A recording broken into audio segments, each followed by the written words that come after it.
Are you ready? I know you're excited. I know you have been waiting with anticipation for weeks. You have been spending all your free time watching archive footage, just waiting for the immaculate return of your favorite sport. Well, KC, are you talking about the return of football? Football? Football? Who needs college football? Who needs the NFL when tomorrow night we will be highly entertained by the best of the best, the elite of the elite, the dump of all dumps, the WNBA. Tomorrow night, dozens of people will experience the immaculate return of the dump. I can't wait! Woohoo! Yes, yes, yes! The diva of Dump Divas, Kat Engelbert, she has packed the schedule with exciting action and elite athleticism. The first game, it features the Phoenix Masculines versus the Chicago Bravado. Ooh, that sounds amazing! Where can I watch this elite trash get ball? Well, with the mainstream media claiming that Angel Reese is the biggest star in the WNBA, you would think the return of the superstar, it would be on national television. Once again, the WNBA, they have put Angel Reese behind a paywall. Now, I am sure the media will call this smart business, thinking that people would actually be willing to pay to watch Angel Reese miss wide open layups, or as they prefer to call them in the WNBA, dunks. But that theory is blatantly false, considering the fact that people are not willing to pay to see Angel Reese in person. Instead of putting the villainous Angel on national television, ESPN and the WNBA, they decided to feature the Washington Mysticals and the Minnesota Linkers. Quick, name a player on either one of those teams. You think ESPN is bypassing Caitlin Clark to broadcast two teams featuring unknown players who struggle to get recognized at family reunions? Now, the other game on ESPN, it is the New York Liberals and the LA Sparkles. It's going to be interesting to see the ratings for these games because the WNBA, they had the opportunity to expand their league. The WNBA, they had the chance to expose their shitty product to millions of people that never knew they existed. The Olympics should have been a seminal moment for the WNBA. This could have been their 92 Dream Team moment, the moment the league goes from unknown to almost unknown. It was their chance to expand their reach, their opportunity to grow. This was the Dump's opportunity to achieve the impossible and finally generate a single peso in profit. But all the WNBA accomplished at the Olympics was cementing the well-known fact that this league has no business sense. All they proved at the Olympics was their inability to make money, which is the same thing the Dump has been proving over the last 30 years. If you haven't already, make sure to like and subscribe. You can follow me on Twitter at KC_BTL84. Over the past few months, the mainstream media, they have been claiming that the WNBA is surging in popularity. These women are amazing! America has fallen in love with bearded beauties. I wish I had a pencil-thin mustache like my favorite player in the Dump. The media's downplayed the impact of Caitlin Clark while claiming that the entire WNBA is surging in popularity. People like Monica McDougal or Monica McDuff, whatever the hell her name is, she's the lady collecting woke welfare at ESPN to analyze the WNBA. When Angel Reese misses a layup, ESPN, they rely on Monica to break down the athleticism. Pay close attention. Watch as Angel Reese uses her wings to lift her feet inches off the ground. As you can see, her opponents are paralyzed by amazement, taking away their ability to defend as Angel rolls the ball off her fingertips, barely making contact with the backboard. Throughout the season, myself and others here on YouTube, along with conservative media, we have pointed out the fact that the only reason the WNBA has been successful this season is because of the impact of Caitlin Clark. And I struggle to call it success since The WNBA is on pace to lose $50 million this season, 5 times more than their typical loss of $10 million. But in terms of television ratings, Caitlin Clark has elevated the WNBA. The impact of Caitlin Clark, it was further proven over the last 2 weeks at the Olympics. The other day when we talked about this, I was wondering why the mainstream media was refusing to talk about the WNBA's ratings at the Olympics. Maybe the media overlooked these ratings because it ended up proving us right. And more importantly, it proves the mainstream media is full of shit. Going into the Olympics, the media, they were claiming that Team LGBT would be just fine without Caitlin Clark. Look at the star power on this roster. Nafisians Collier, Kaylee Copper, Chelsea Grayson. They are going to have to hire extra security to keep the paparazzi from following them. We have not seen a collection of star power like this since the Love and Hip Hop reunion.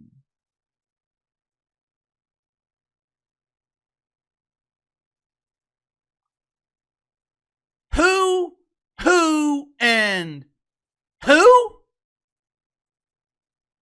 There wasn't a damn star on this roster. Now, to their credit, they did have some semi-stars, but the collection of semi-stars, they weren't known for their basketball skills. They were more known for their side jobs, their side hustles. For example, Kelsey the Plumber, one of the best plumbers in Las Vegas. Brianna Stewart, known for her world-famous Brie Stew. Bob Griner, known for her affiliation with Cheech and Chong and her association with Vlad Pooter. On the court, the media was absolutely right. Team LGBT, they didn't need Caitlin Clark to win the gold medal. They were going to win it regardless. But what they needed Caitlin Clark for was exposure.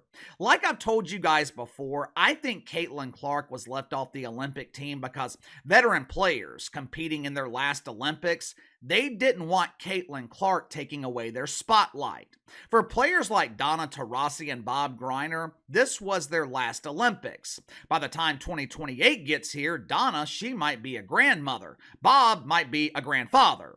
I don't think it was anything personal against Caitlin Clark. I just think they wanted to keep the spotlight for themselves in their final Olympics. The problem is, the plan backfired. What Donna failed to realize, the spotlight, it is going to follow Caitlin Clark wherever she goes.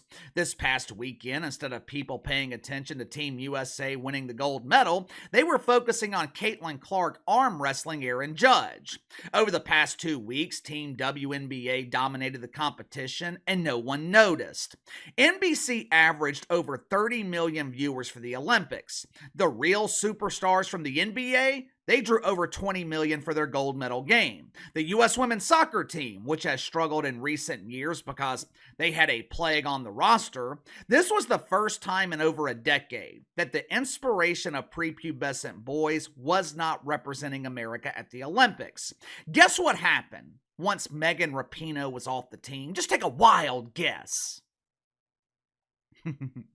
Ratings drastically increased. If I remember correctly, I think the U.S. women's soccer team drew almost 10 million viewers for their gold medal game.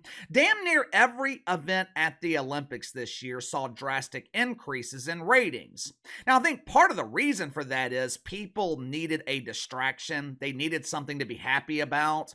The past 3.5 years under the lack of leadership of Johnny B. Biden, along with his pretend vice president Cam Harris, past 3 years, it has been brutal for a lot of people. The country, I think, is tired of the bullshit. They're tired of the dirty politics, which is why I keep saying that Donald Trump needs to focus on the issues. And to his credit, he seems to be doing that recently. I think part of the reason the Olympics performed so well, people wanted to feel good about their country.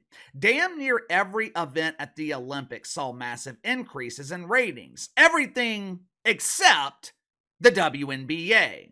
The lack of stars from the WNBA, 7.8 million for the gold medal game.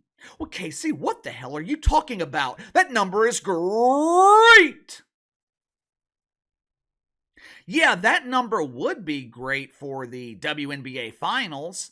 Hell, if you divided that 7.8 million by 10, that number would be great for the WNBA finals. But this is the Olympics. In terms of major events, the WNBA, it was the least watched at the Olympics. Matter of fact, their ratings were actually down when compared to the Tokyo Olympics, which set record low ratings.